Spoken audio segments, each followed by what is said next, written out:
오늘 말씀을 여러분 읽으셨는데 오늘 말씀은 전부 헌금 얘기예요. 헌금 얘기.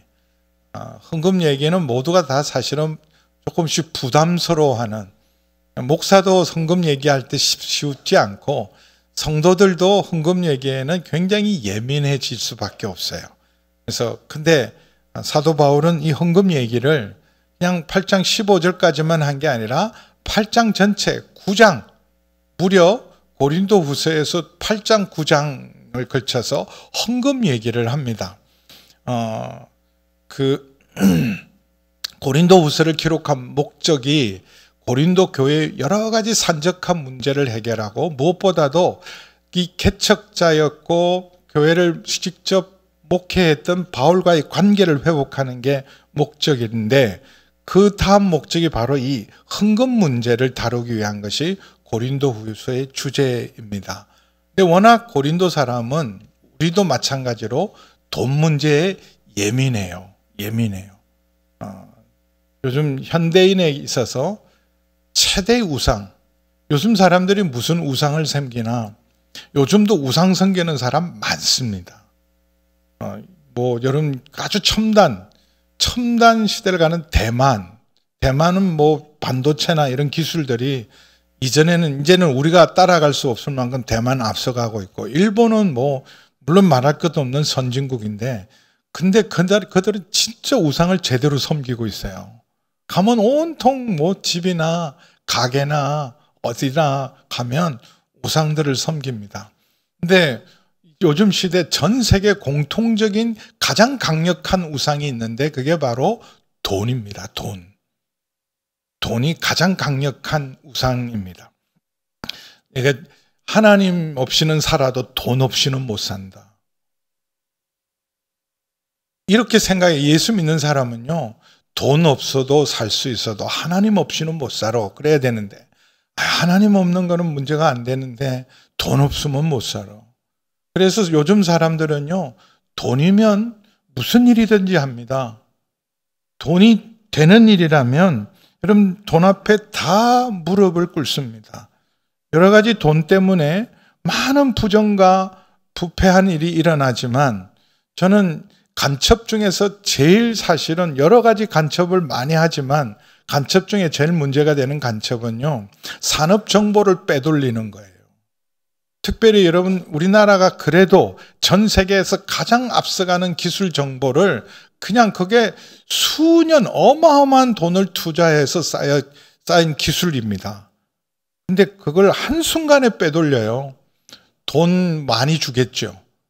근데 돈 많이 줘서 자기는 받겠지만, 여러분 나라 한 기업이 무너질 뿐만 아니라 그런 기업들이 무너지면 우리나라의 미래 먹거리가 없어지는 거예요.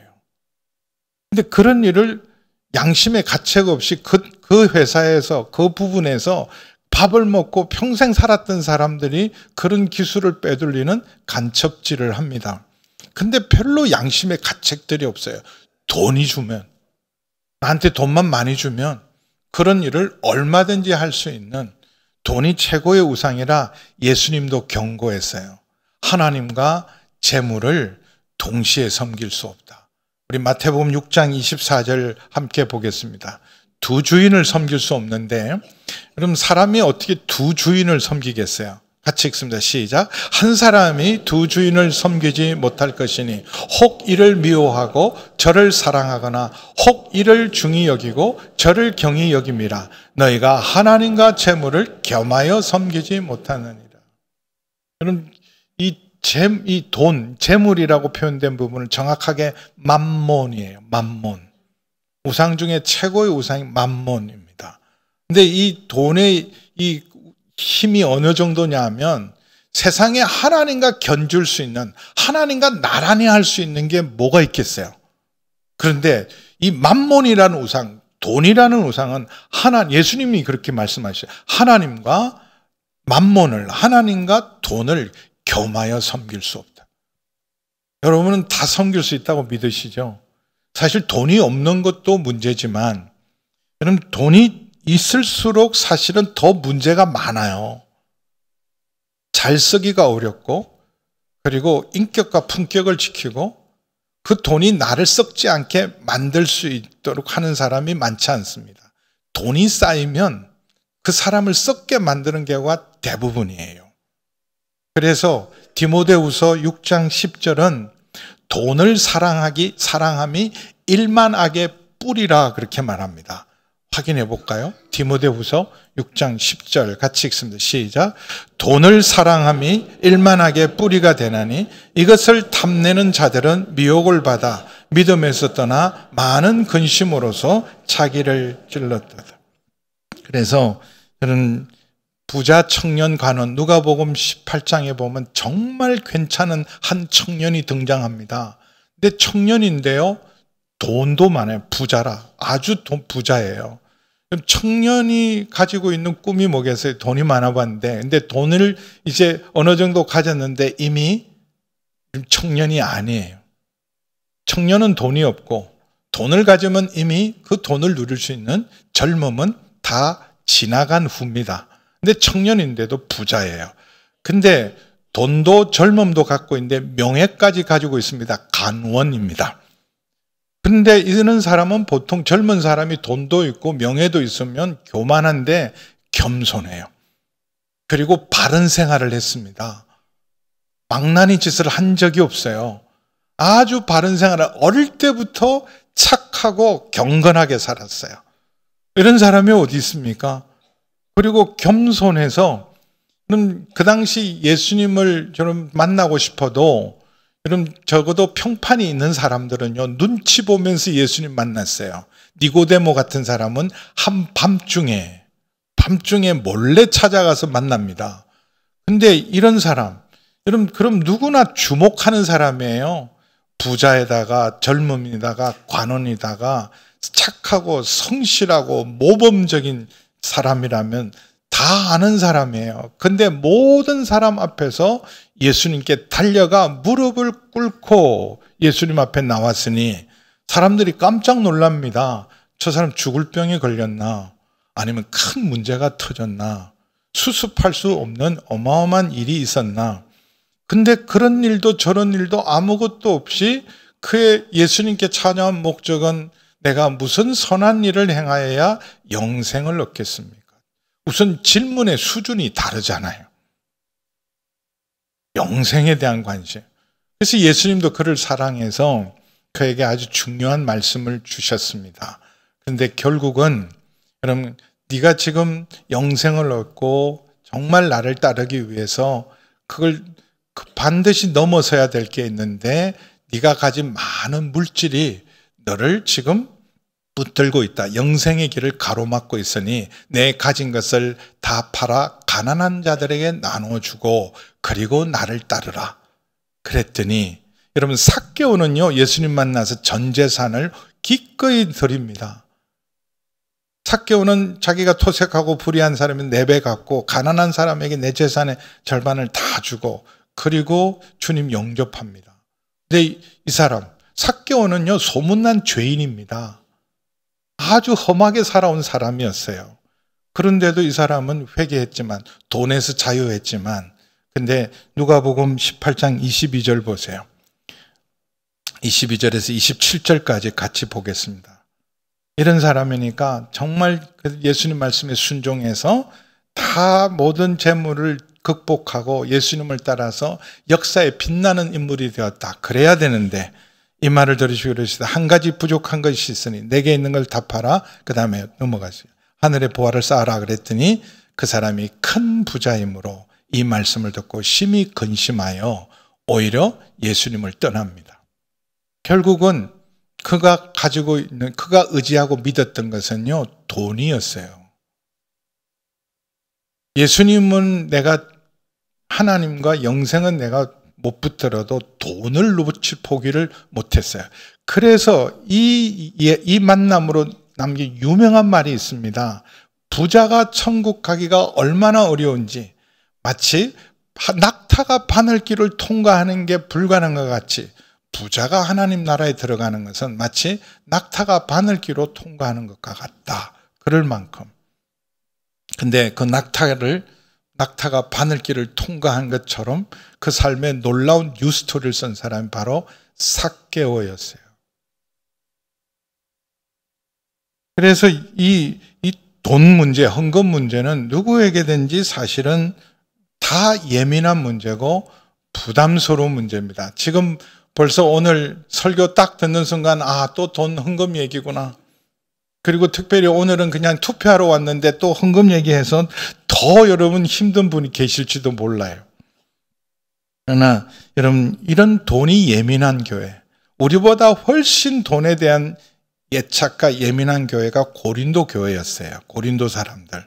그래서 혹시 바울은 저 사람 다 돈 때문에 저런 일을 한다, 그런 오해 안 받을까 봐 자비량 사역을 시작한 것, 텐트 메이커 사역을 시작한 곳이 바로 이 고린도였어요.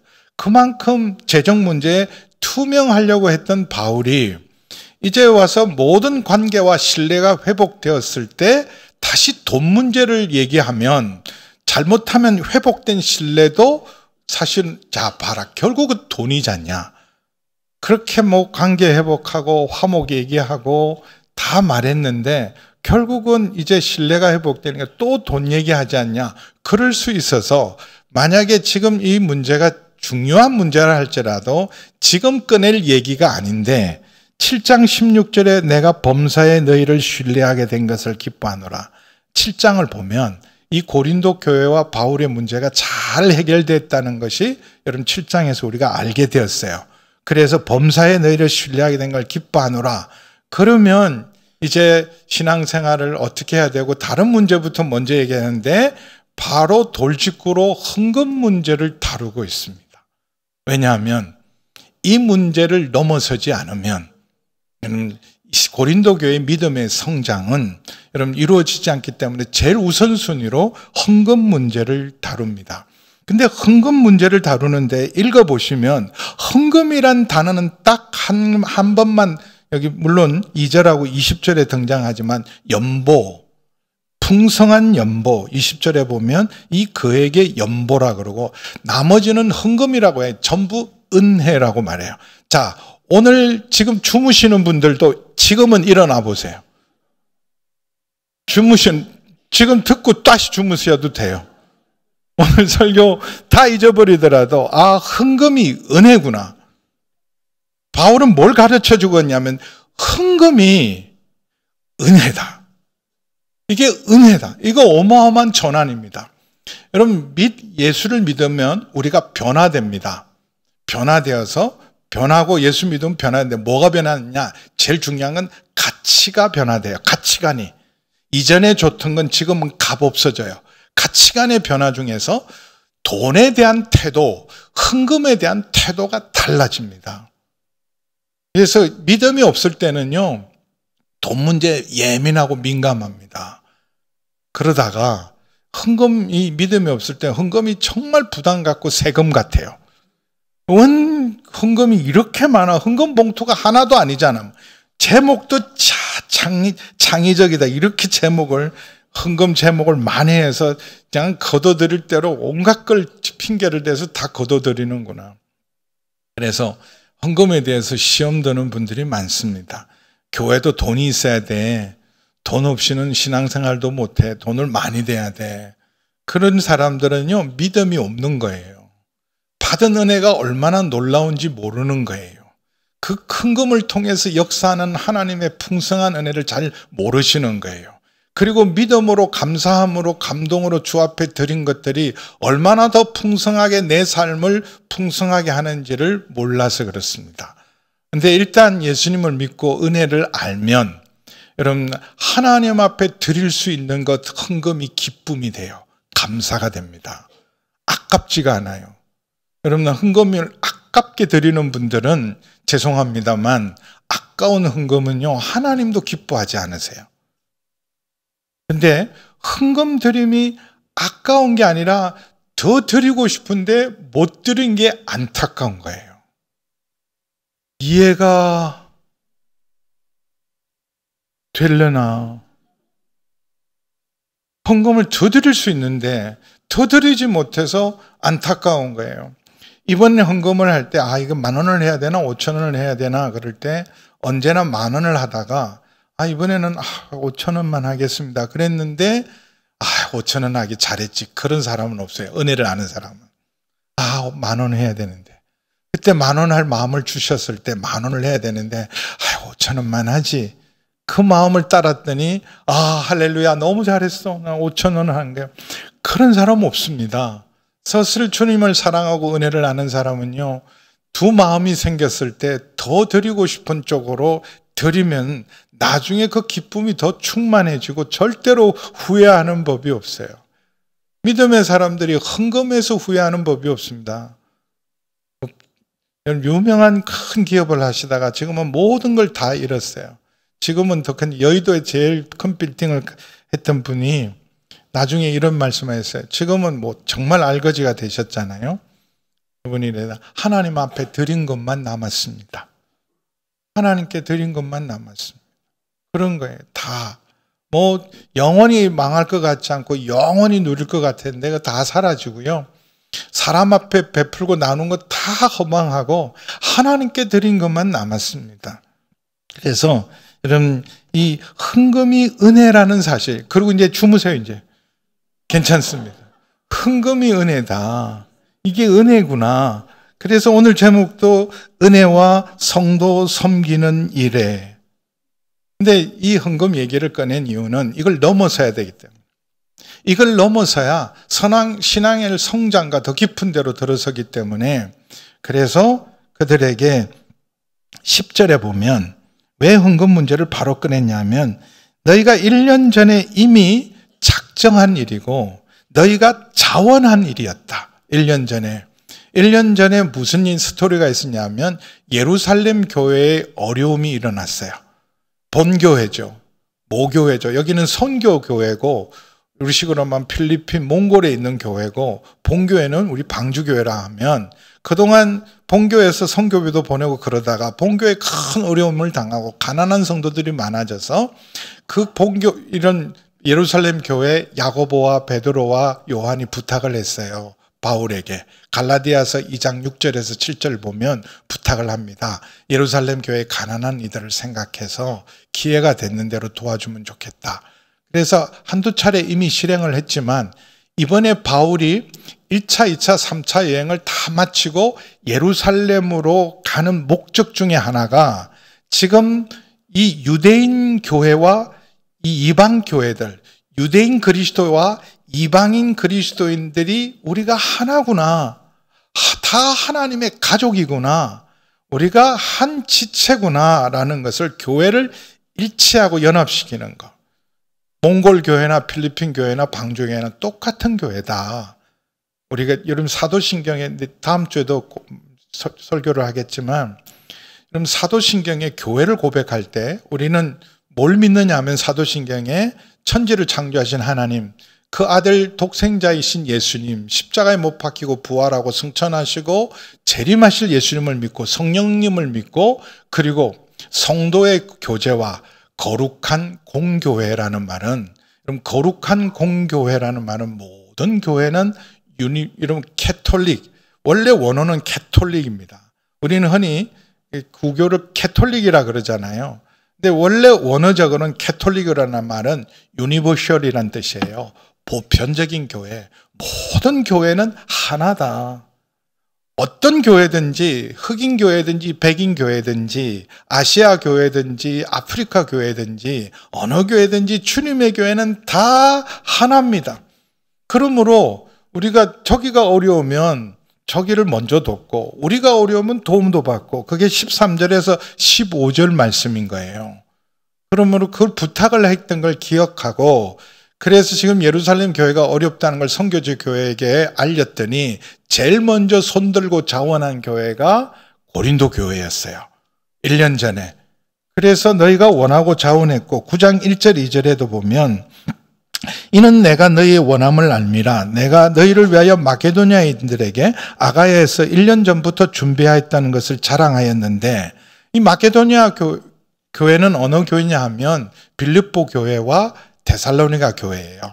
마케도니아는 지금 있는 불가리아 그 지역에 있는 마케도니아 지역에 있는 교회고, 아가야라는 거는 그리스에 있는 교회인데, 이 고린도 교회가 이렇게 분발했다는 말을 듣고 저희들도 우리 교회도요, 아주 연약한 마케도니아 교회들도 자원해서 나중된 자가 먼저 돼서 열심히 지금 예루살렘 교회를 위해서 모금 운동을 하고 헌금 운동을 했는데, 교회가 분쟁과 어려움 중에 이 모금과 헌금이 중단이 됐던 걸 다시 시작하라. 그러면서 이렇게 동기부여를 합니다. 8장 1절에서 5절까지는 너희 때문에 너희에게 도전을 받아서 우리도 동참하겠습니다 하는 마케도니아 교회가 얼마나 열심으로 이 일에 참여하는지에 대해서 이렇게 말합니다. 2절에 보면 환난의 많은 시련 가운데서 그들이 넘치는 기쁨과 극심한 가난이 그들의 풍성한 연보를 넘치도록 하게 하였다. 이 방정식은 세상이 절대로 풀지 못하는 방정식이에요. 보세요. 환난의 많은 시련은 예수님을 믿었기 때문에 주로 받았던 환난과 시련이에요. 직장에서 쫓겨나고 조합에서 쫓겨나야 돼요. 그 당시 모든 조합은 우상을 섬기기 때문에, 예수 믿는 사람은 우상 숭배에 참여하기 때문에 조합에서 쫓겨납니다. 그러면 사업을 할 수 없고 직장 생활을 할 수가 없어서 대부분 예수 믿으면요, 환난과 시련을 당하게 돼 있는데, 근데 그것 때문에 억울하고 괜히 믿었다 낙심하는 게 아니라 넘치는 기쁨이 있었다. 이 방정식은 세상이 절대 이해 못합니다. 누가 이해를 해요? 우리는 압니다. 예수 믿는 기쁨, 그 은혜는 세상의 어떤 고난도 비교할 수 없이 넉넉히 이기게 합니다. 진짜 믿음이 오면 예수님 믿어서 괜히 믿었다는 생각이 아니라 핍박과 박해는 우리를 더 사실은 연단하고 단련해서 우리의 믿음을 정금처럼 만듭니다. 그래서 넘치는 기쁨이고, 또 하나는 극심한 가난. 당연하죠. 예수 믿는 사람들이 대부분이 어려운 사람들이었고 예수 믿어서 더 어려워졌어요. 극심한 가난은 현재도 어려울 뿐만 아니라 앞으로도 더 좋아질 가능성이 없는 거예요. 올해는 좀 어렵고 이번 여름엔 좀 어렵지만 연말에는 괜찮을 겁니다. 내년에는 괜찮을 겁니다. 그리고 헌금하는 게 아니라, 이 사람들은요, 지금도 어렵지만 앞으로도 더 좋아질 가능성이 없을 때 극심한 가난이라 그래요. 근데 극심한 가난인데 강요된 것도 아니고, 그것도 자원해서 자기들이 간청해서 하는데 풍성하게 했대요. 이 공식도, 이 방정식도 세상 사람들은 절대 이해 못합니다. 여러분 이해가 되세요? 이 방정식이 맞아, 그거지, 그게 믿음이지, 이게 돼야 되는데, 이 말이 돼 이게? 극심한 가난에 풍성한 연보, 미쳤구나.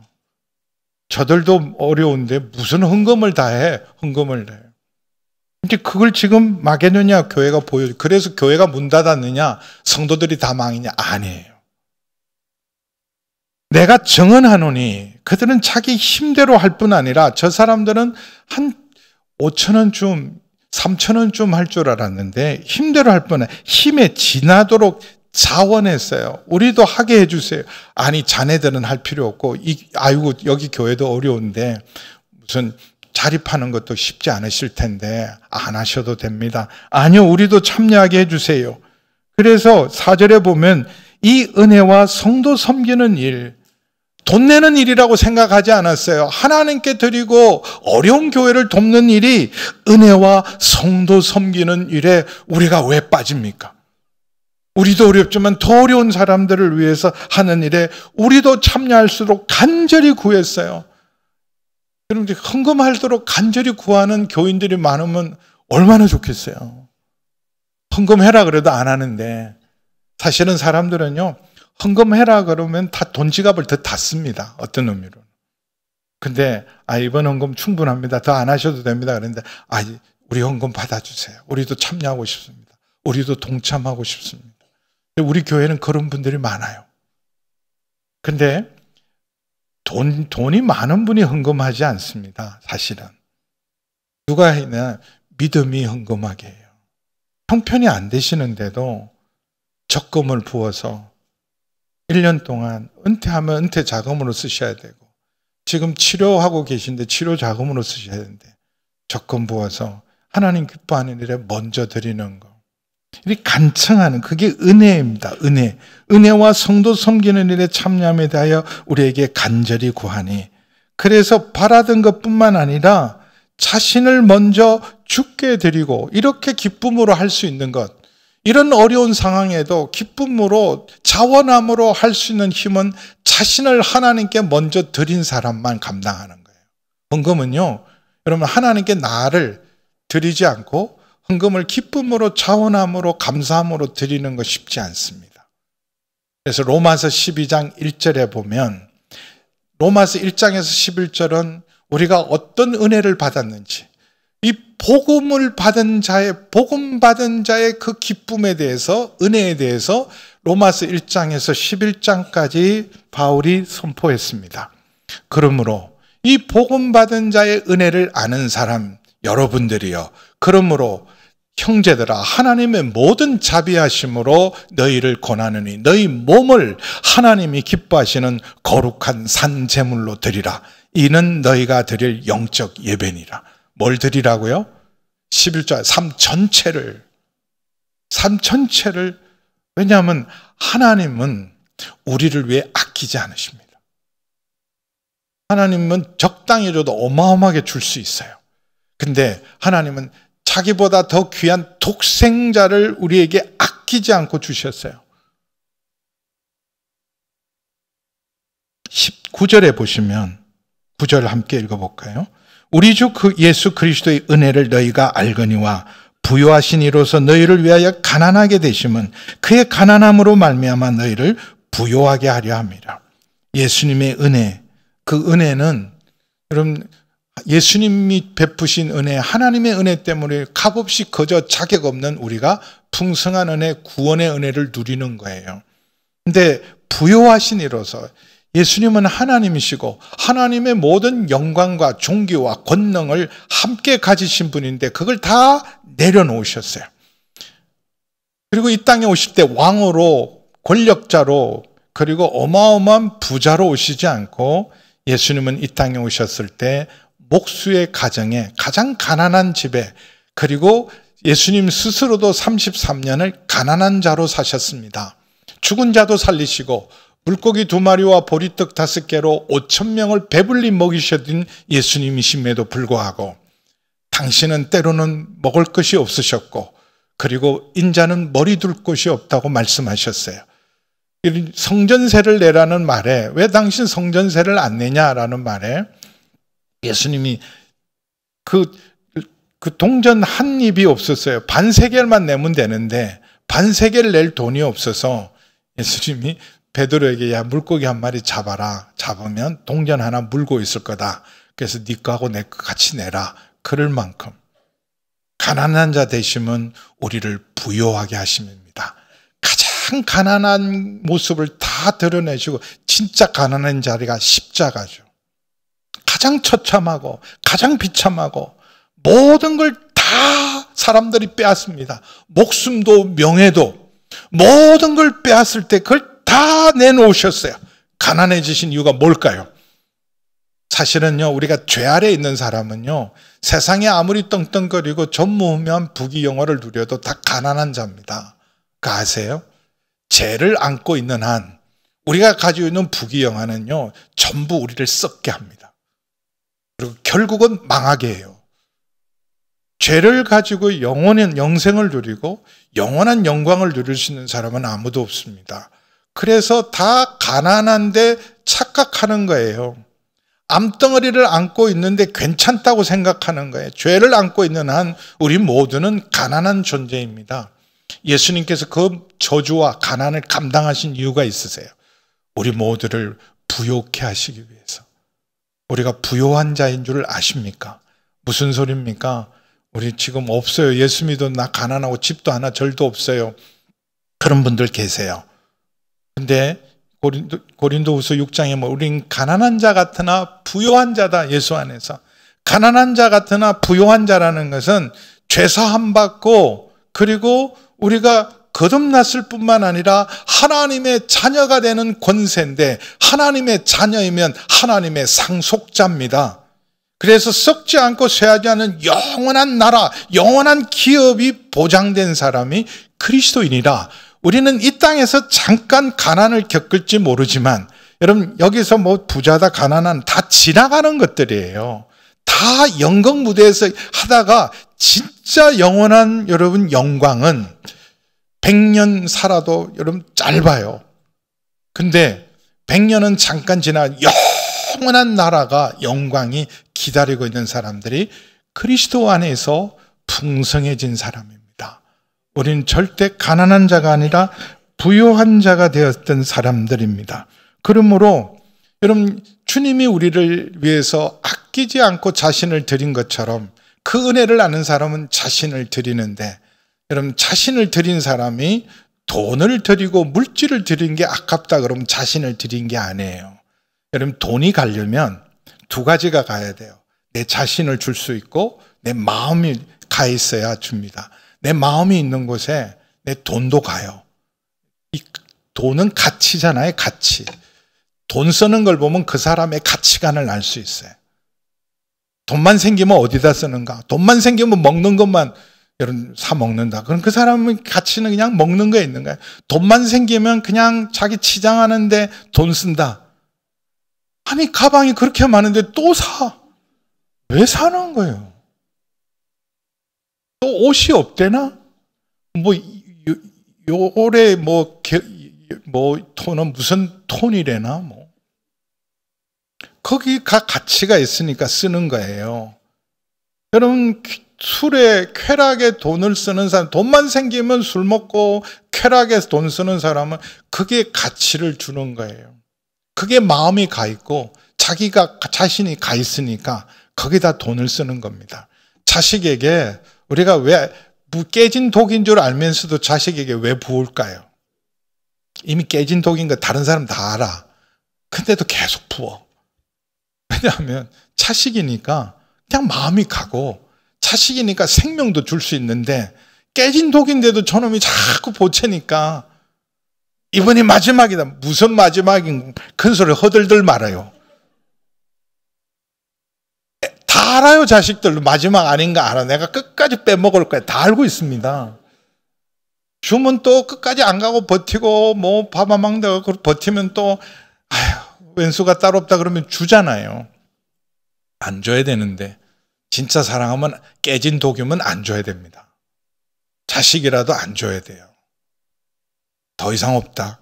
아주 냉정해야 자식 살리는 거예요. 자식 부모들이 가지고 있는 거 다 합니다. 그거 다 빼먹을 때까지 여러분 끝까지 빼먹어요. 그런데도 우리가 왜 주냐? 마음이 가고 내 자신을 줄 수 있으니까 주는 거예요. 부모를 공경해야 될 줄 아는데 왜 부모에게는 선뜻 돈이 안 갈까요? 마음이나 나 자신을 드리기가 어려운 거예요. 부모에게는.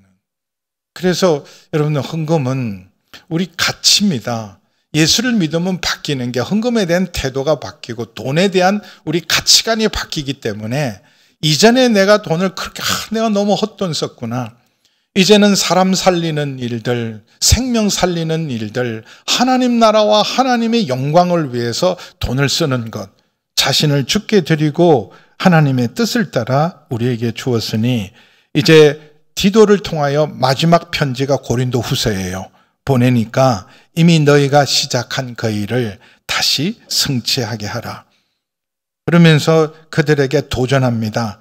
오직 너희는 믿음과 말과 지식과 모든 간절함과 우리를 사랑하는 이 모든 일에 풍성한 것 같이. 고린도 교회는 자랑질을 많이 했어요. 말을 잘하고 은사도 풍성하고 지혜도 많다. 고린도전서 1장 4절에서 7절 보면 그들은 우린 다른 교회와 다르다. 그걸 인정해요. 풍성한 것 같이 이 은혜에도. 그러면서 헌금은 인색하냐? 다른 교회를 돕는 일은 인색하고 선교하는 일은 인색하냐? 이 은혜에도 풍성하게 할지라.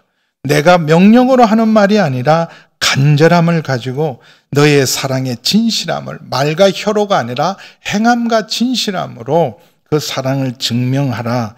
그러므로 10절에 이 일에 대해 내가 분명하게 확신을 가지고 내 뜻을 알리는데 이 일이 너에게 유익함이라.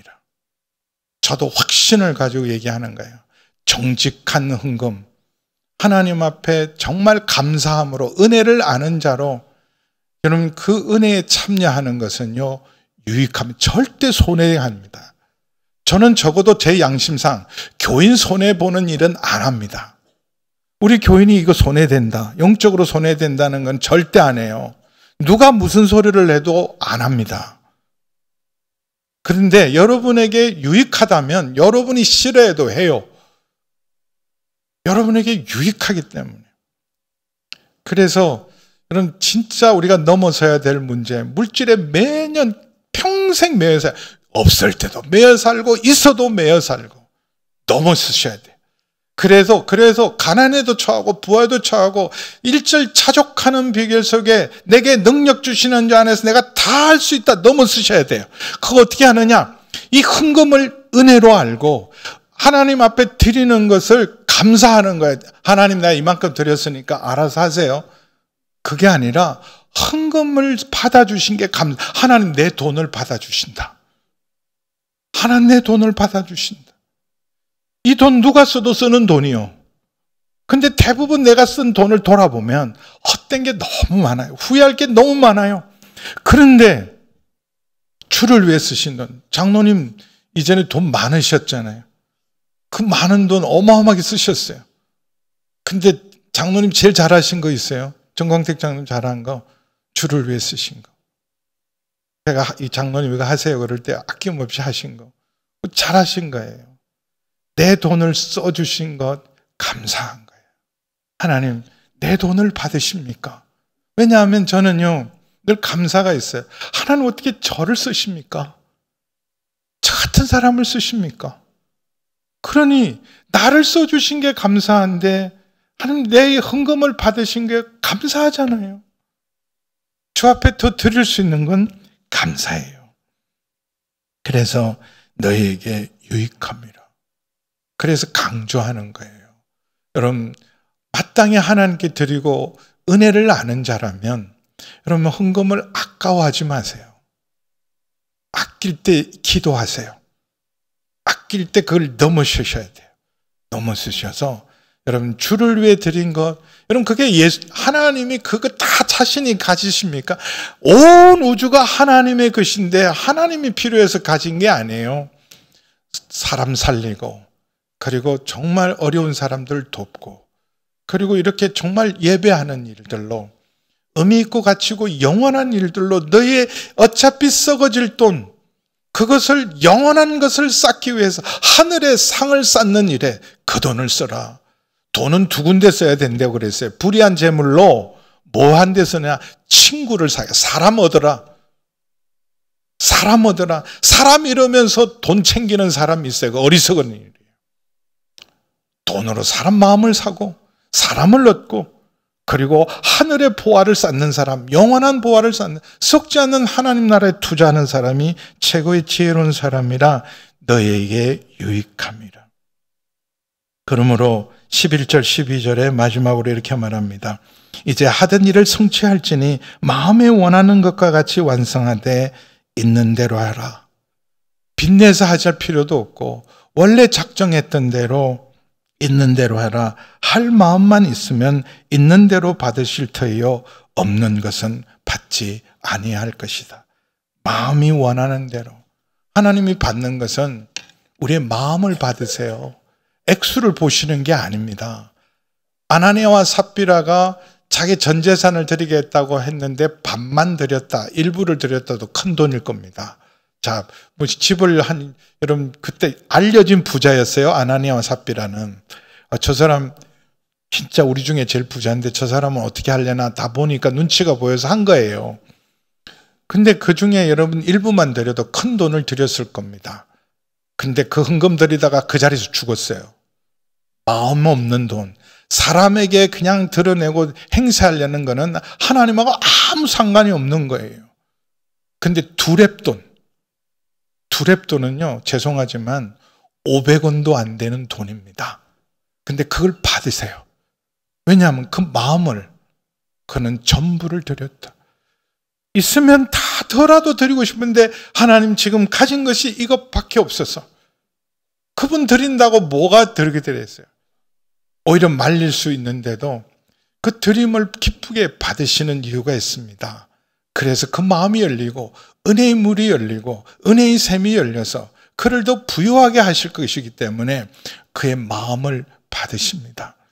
우리 집 얘기를 해서 너무 죄송한데요. 우리 딸이 지금 직장을 옮겼는데 자기가 제일 늦게 들어왔는데 실적이 제일 좋아서 직원들 대상으로 어떻게 해서 그런 실적을 올렸는지 그걸 사례 발표를 쭉 하는 기회를 줘서 잘 했대요. 근데 나중에 저한테 아빠 내가 한 가지 얘기를 못했어. 진짜 중요한데 이런 실적은 11조를 해서 그렇다는 걸 얘기를 못했어. 11조 하세요 얘기를 못했다는 거예요. 근데 간증이에요. 11조를 하나님 앞에 정직하게 했더니 하나님이 이걸 복을 주셨다. 그럼 하나님은 우리 마음을 받으세요. 은혜입니다. 다 잊어버리셔도 자다가 다시 한번 일어나세요. 이제 다시 한번 일어나셔서 헌금이 세금이 아니라 뭐라고요? 은혜다. 은혜다. 그 은혜를 잃어버리지 마시고 세월이 지나갈수록 더 풍성한 은혜를 누리시는 여러분 되기를 주의 이름으로 축원합니다. 기도하시겠습니다. 아버지 하나님, 모든 것이 주의 은혜입니다. 아버지 하나님, 하나님은 아끼지 않고 부유하신 자로서 가난해지셔서 우리를 영원한 부유한 자로 만드셨습니다. 하나님 아버지, 주의 은혜로 우리도 하나님 나누고 베푸는 축복의 통로가 되게 하여 주시옵소서. 예수님의 이름으로 기도하옵나이다. 아멘.